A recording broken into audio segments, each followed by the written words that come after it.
This program is brought to you by the Asante Foundation, Medford BMW, KTVL News 10, and Rosebud Media.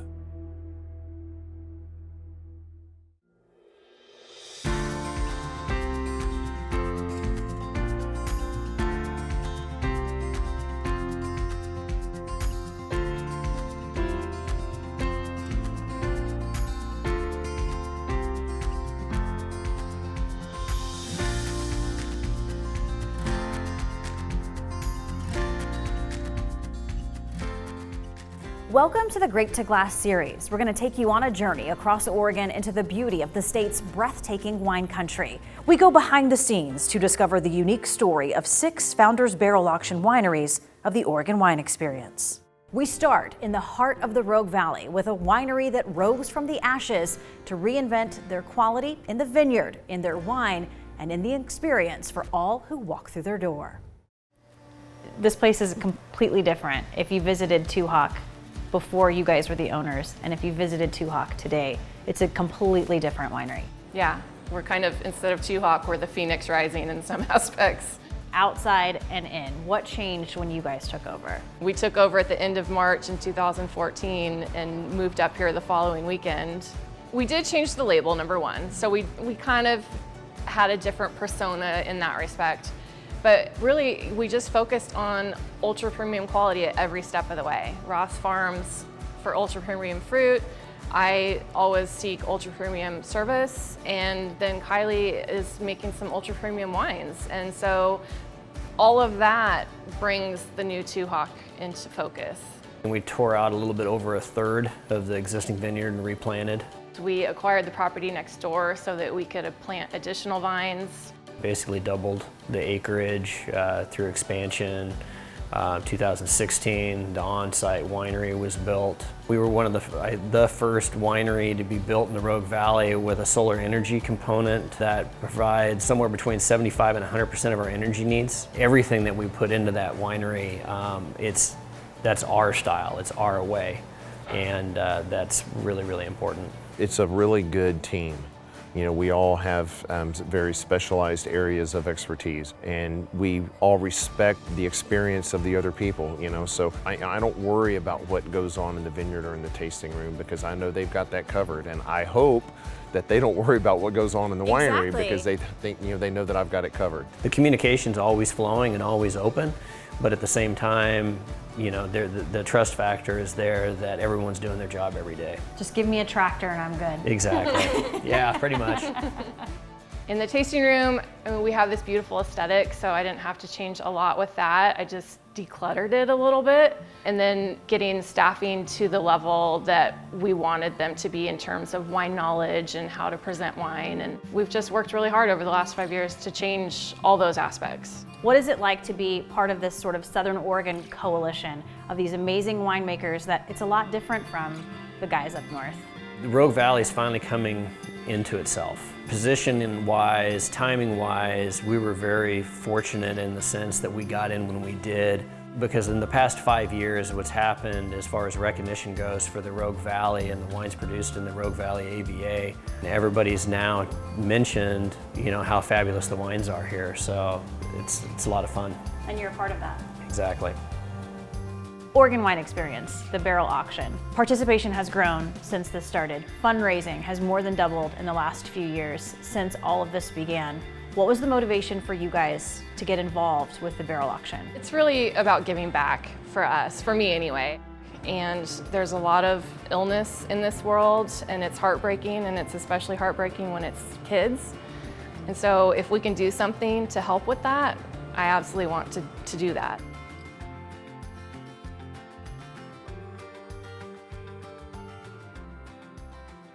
Our next stop takes us to the stunning landscape of the Umpqua Valley. Here we learn about firsts, including the origin of Oregon Tempranillo, growing grapes and living on a fault line, and the special technique that goes into making a unicorn wine. In your research finding this place, what were you specifically looking for as far as land goes? I wasn't looking for any kind of land. I was looking for a climate. All the wine books said that it was the soil that determined the quality of the wine. But with Tempranillo, it's only really grown to excellence in earlier history in Rioja. No one else was doing that, correct, in the United States? No one was producing a bottle of wine with it. Right. No one. Just Tempranillo. Yeah. And there's no record of it ever having been done. But we came along with this interest in Spanish culture and Tempranillo at a time when Tempranillo rose to excellence in another area of Spain, 150 miles away from the epicenter in Rioja. What did they share? They shared a climate almost identical. And where did I find that in America?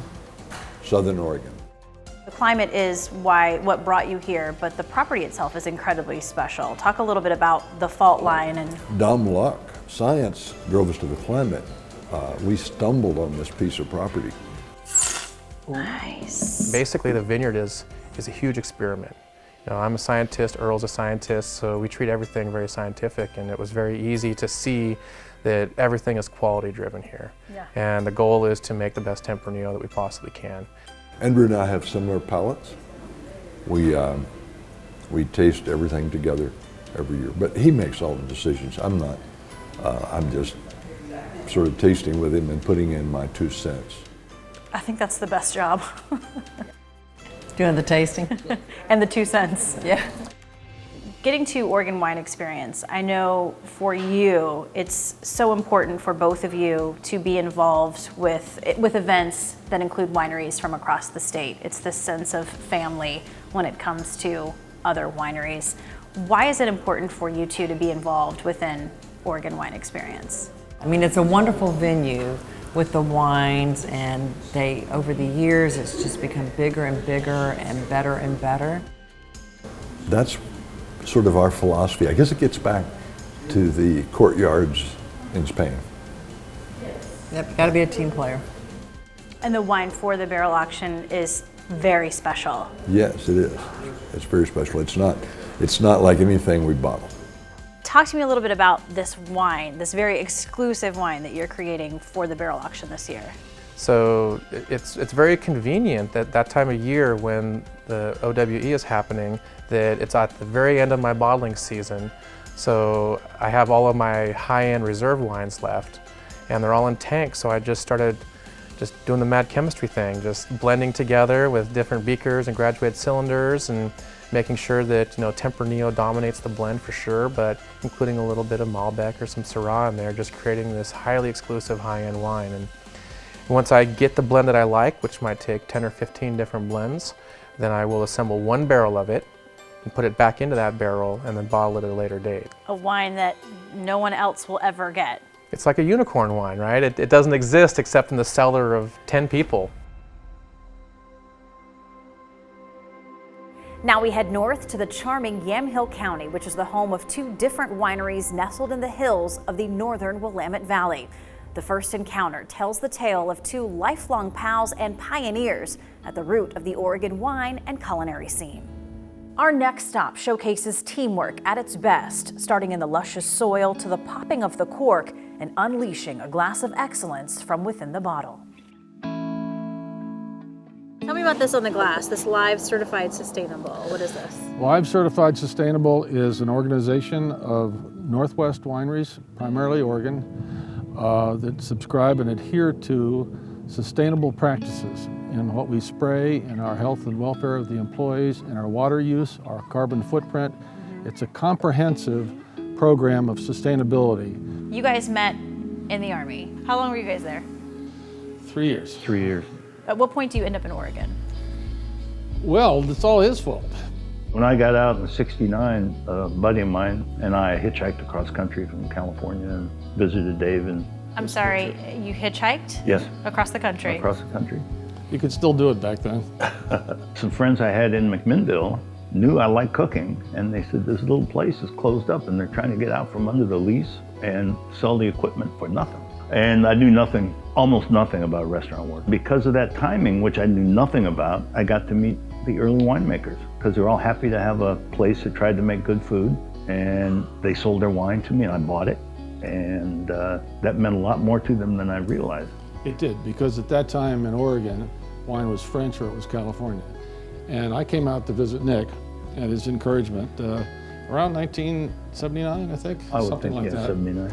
And instantly got to meet these guys, and they were really terrific. I retired in 1995 and came out here to just have some fun. I really didn't plan on doing all this, so we've been at it for a little while, and it's all his fault. It's all your fault, Nick. All my fault, and I'm glad. You guys are creating a barrel for the barrel auction. These wines, a lot of them, very exclusive, they're very special. Exactly, and this is a barrel that we've selected from an area of the vineyard that has multiple clones in it. We call it the mixed clones. There's just something about the wines that we get from that specific, and the barrel specifically from that part of the vineyard. So it always creates something really unique, and those typically end up going into our reserves, but we decided to pull a little bit of that out so that we could showcase it for these barrel auction barrels. The Oregon wine experience in general really is a celebration of all of these wineries. And you were talking about, you know, still now, but back in the day, there is this camaraderie with Oregon wineries, and everybody kind of looks out for each other. There's that competition there, sure, but it is very much a family. It's very collaborative. I think it's much different than California or maybe other established wine regions. And that's been my experience ever since starting here in 1995. And it's very collaborative. So I think that Oregon recognizes, the winemakers here recognize that all these boats are going to rise with the tide, and we're less than 1% of the production in California and the rest of the country. It's awesome to see that we have these great collaborations, not only the pockets, like Dave was hinting to earlier, Carlton as a whole, we have a lot of collaborations here, but it's pretty widespread throughout the entire state. And you see a lot of those collaborations coming to fruition even at the Oregon Wine Experience. Our policy of making wine primarily goes back to Dave Lett, who said, just get out of the way and let the grapes come through with the wine. It sounds like you're having fun though. Oh, I'm having a great time. That's great. Can't beat it. Sunshine, wine. Cheers to that.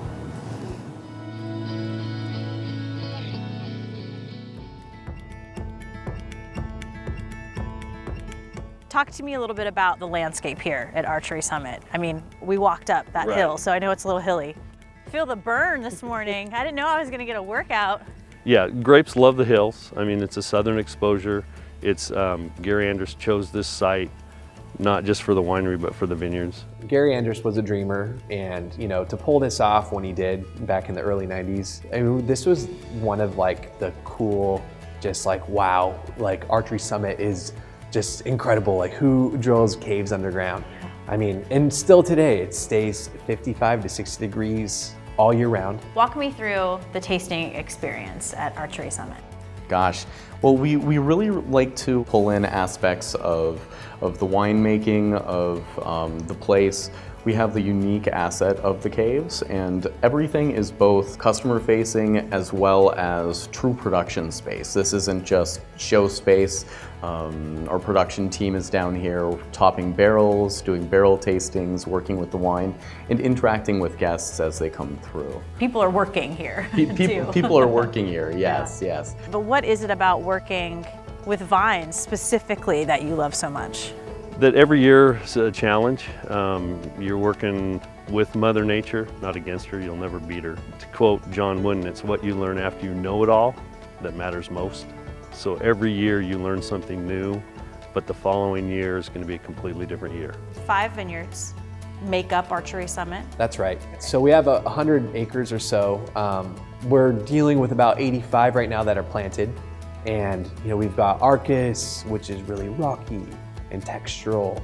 Red Hills, which is like a little deeper soil, but just really beautiful, sort of like luscious, showy wines. And then we're underneath Summit here, which is, you know, so one of our more serious wines, always tends to bring a little bit more to the table.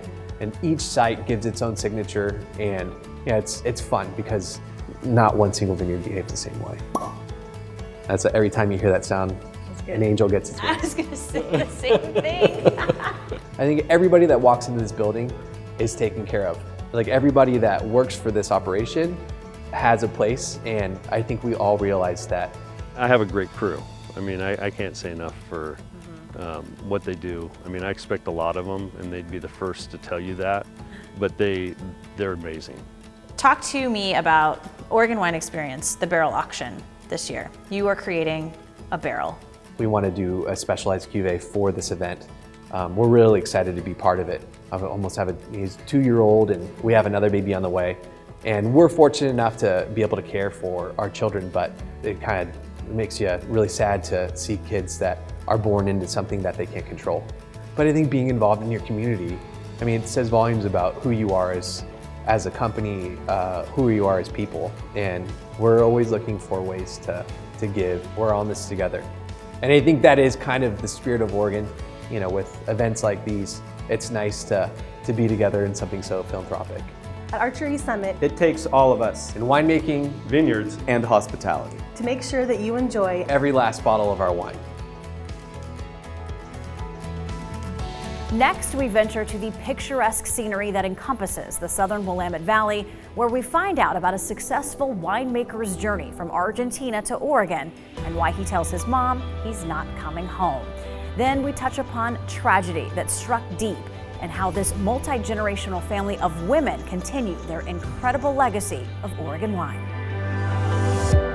You guys have been an established Oregon winery for a long time now. Yeah, this is the 40th year of this operation. That's pretty amazing. Yeah. And it's very family operated, family run. Absolutely, yeah. We think of, our family does run it. Truthfully, the winery is a family too. And, we think of our staff like extended families. So. For Sylvan Ridge, things took a fairly tragic turn last year. Yeah, for they you did. guys. We lost Liz last year in February 1st of 2018, unexpectedly. You never prepared for something like that, but my wife, who is her oldest daughter, is tremendous in her ability to adapt and step in and fill her mom's shoes while her mom's shoes were big. She's doing a really good job, and Liz put us in charge for a reason. We're a team, and I think the winery's showing for it. While it's really hard to be a Carolyn Chambers or a Liz Chambers, they definitely gave us a model on how to do things and really an open door policy. So you came to Oregon straight from Argentina in 2001. 2001. Why Oregon? Well, it was a region that was growing, and I was excited about Pinot Noir. It wasn't a big shock on the winemaking side because I knew what I was doing and everything, but to understand a different region, a different people, different culture, and so it was a rough beginning, but with a great potential. From that day, actually, it's been an amazing trip, and I can't call it even a trip anymore. I think it's just part of my life. Yeah, you faced a lot of challenges. Yeah, I guess, well, I think everyone faces challenge every day anyway, different ways, but my mom thought that probably this will be a 2-3 years deal, and then I will go back home, and it's been 16 so far, so, so sorry, Mom, not coming back. Mom. Not coming home, back, no. not coming home. Okay, so we go this way, this. What's the motivation behind being involved in the Oregon Wine Experience year after year for you guys? First and foremost, we obtain a lot of grapes from the Rogue Valley and down south, and to be involved in such a great organization and show our cohesiveness is a no-brainer for us. Our winemaker JP has great relationships down there with those vineyard owners, and showing our support in being involved in something like this is just a great fit. Well, for you, it hits home a little bit, and here you are sort of giving back by your talent. So this is more like a payback and a pay forward. We just not just selling wine, we're also putting together a community. We're supportive of the community. We're really welcoming industry. So I think this is just a way to express support, and at the same time we can show people what we do. Because this is special. This is a special wine. It is special. Every single barrel are special. But every single wine you go through, all of them are different. Even when it's the same wine, it's been for the same time. But every single one of them is just a different child. A different child. Yeah, and this is the teenage stage. This is a teenager. Yeah, so yes. Oh, just tumultuous. Yeah, this is the one that forming them to be adults.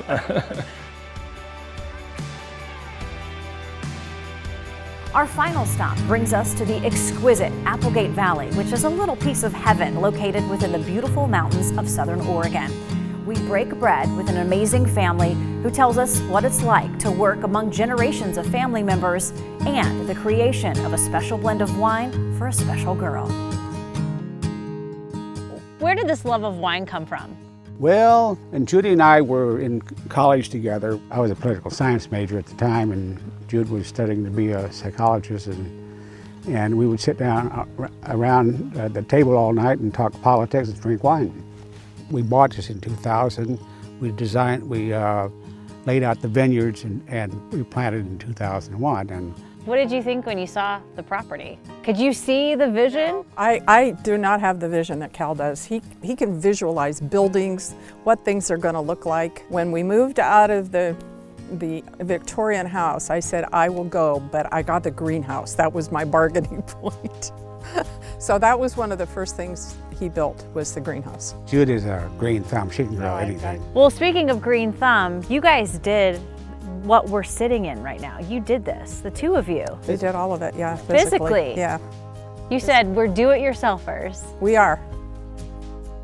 First of all, it was only supposed to be a vineyard. This is a little vineyard. Then the vineyard kept growing, and then it was, well, we'll sell the grapes. Then we had so many grapes, well, I need to make a little bit of wine. And then it was, well, we have all this wine, now we need to sell it. Even as far back as probably first grade, I can remember my dad has always been into wine, always been into farming. We all knew he would do this someday. I just never thought I'd do it with him. Renee, we call her our nose. She's the resident nose, you know. Not that she knows, she is that too, but she has an excellent nose. I don't. I've got a good palate. What is it like, mom, son, making wine together? We've gone on to take a lot of classes. Duncan and I did part of the SoE program together, the Southern Oregon Wine Institute program together. And I remember Cal saying, I'm going to send you to this program because you guys asked me too many questions. And he said, so I'm just going to send you up here and you can get all your questions answered. So then Duncan, when he graduated from high school, he started working right out of high school, and he was what we call a cellar rat, you know. And now he does it all. He's the cellar master, he's the assistant winemaker, and working with Renee and Duncan is really a joy. We're both so passionate about winemaking that I think it's just an easy fit for us to chat about things, get excited about things. So. Well, and I think it works good too because she's much more artsy than I am. I'm much more of a nuts and bolts, mechanical kind of person. So, and there's a lot of mechanics that happen out here. And then Spencer came on board as our chef. Now he's running the whole taste room and the kitchen and all that. So, working with family is quite challenging, but it's very rewarding. There's so many family members here who work at Schmidt Family Vineyards. And everybody plays their own special role. Yeah, I mean, it's good, it's fun. I really like watching, because I get to bring my kids a lot. And so that's fun, because I get to watch like them, and my brother lives on the property here. So all the little cousins play, so that's my favorite part. Talk to me about the barrel that Schmidt Family Vineyards is doing for the Founders Barrel Auction. We're doing something unique and different, and we're going to feature Lily as a special blend, and the barrel is going to be named after her. But then we got to thinking that we have two girls, at least the first one is going to be Lily. It's going to be a special blend because she's a very special child. She's going to be our poster child for our barrel auction this year. When you go in and they're like, this baby has to come right now, what goes through your mind? Oh my gosh, it was just terrifying. You know, they tell you all of the things that could go wrong with a baby that early, and it's just like your mind just, you know, it's almost like you don't even have time to think about it. You're just doing everything they tell you. But in fact, they came in and said, hey, Mom, these are all the things that could happen with your little girl. Yep. Yeah. And did those things happen? No, none of them. She's my little miracle. Yes, they both are. They are, yes, for sure. When you're at Oregon Wine Experience and you see all these people in the same room, and they're there for a lot of different reasons, but number one reason is they're there to give back to girls like Lily and Hazel. It's amazing. It's really neat because I've watched, you know, that event for a long time, and the fact that it changed into something that is really close to our hearts, is really neat to see. So. Special child, special blend. Aw, what kind of wine?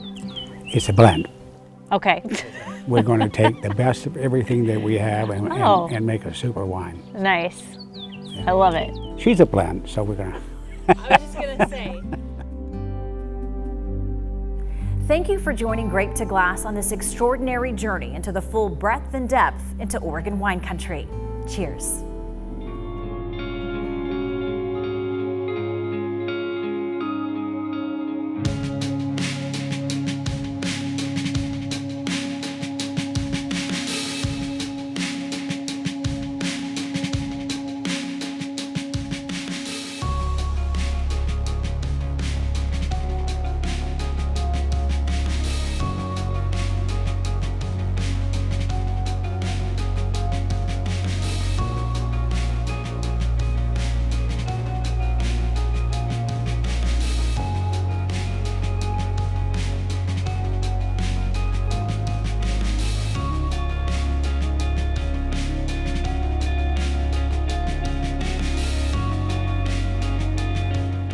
This program is brought to you by the Asante Foundation, Medford BMW, KTVL News 10, and Rosebud Media.